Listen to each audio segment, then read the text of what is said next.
Sois le bienvenu dans cette nouvelle vidéo. Aujourd'hui, je veux te présenter un héros du XXe siècle, un être exceptionnel qui a su démontrer qu'avec une volonté de faire, un soupçon de détermination, plus une pincée de ténacité, tu peux atteindre tes objectifs. On le nomme Terry Fox. Terence Stanley Fox, surnommé Terry Fox, est né le 28 juillet 1958, et plus exactement dans la province canadienne du Manitoba, à Winnipeg.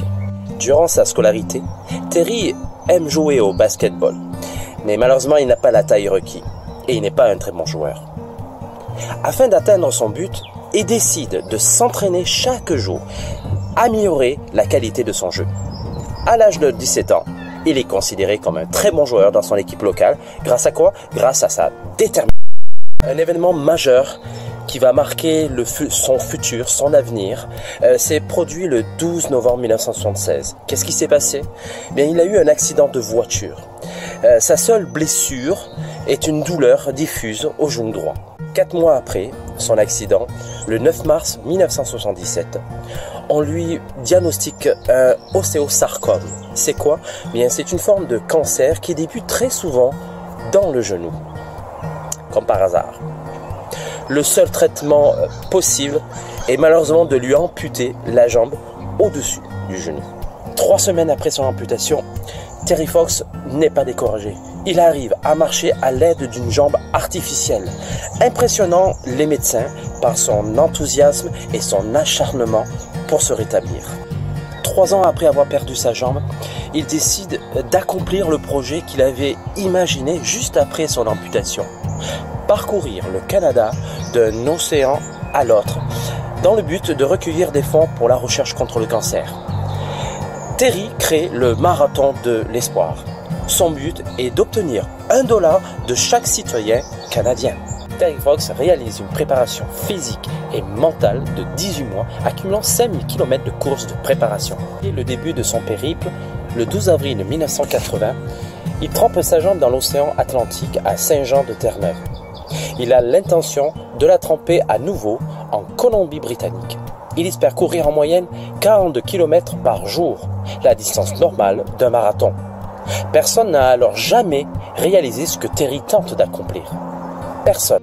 Il traverse successivement Terre-Neuve, l'île du Prince-Édouard, la Nouvelle-Écosse, le Nouveau-Brunswick et le Québec. Après avoir traversé une grande partie de la province de l'Ontario, il se sent très mal. On lui diagnostique des masses cancéreuses dans le poumon droit. Malheureusement, il est forcé d'arrêter son marathon le 1er septembre 1980, au nord-est de la province ontarienne.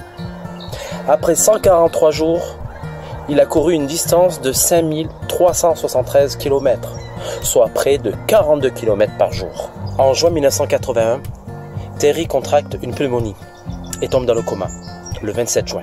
Il décédera donc le 28 juin 1981 à 4h35, son heure préférée pour courir. Une année s'est écoulée depuis sa course légendaire, à un mois de son 23e anniversaire. Merci d'avoir regardé jusqu'au bout cette vidéo. Bien, j'espère que tu as aimé. Donc n'hésite pas à mettre un pouce, partager et surtout commenter parce que j'aime beaucoup avoir des impressions. Et sache aussi concernant la course de Terry Fox est organisée dans de nombreux points du globe chaque année afin de recueillir des fonds pour la recherche contre le cancer. Ce n'est pas une compétition, il n'y a ni gagnant ni prix, uniquement des gens qui s'assemblent pour lever des fonds pour la recherche. Et je te dis hasta la vista, à une prochaine vidéo.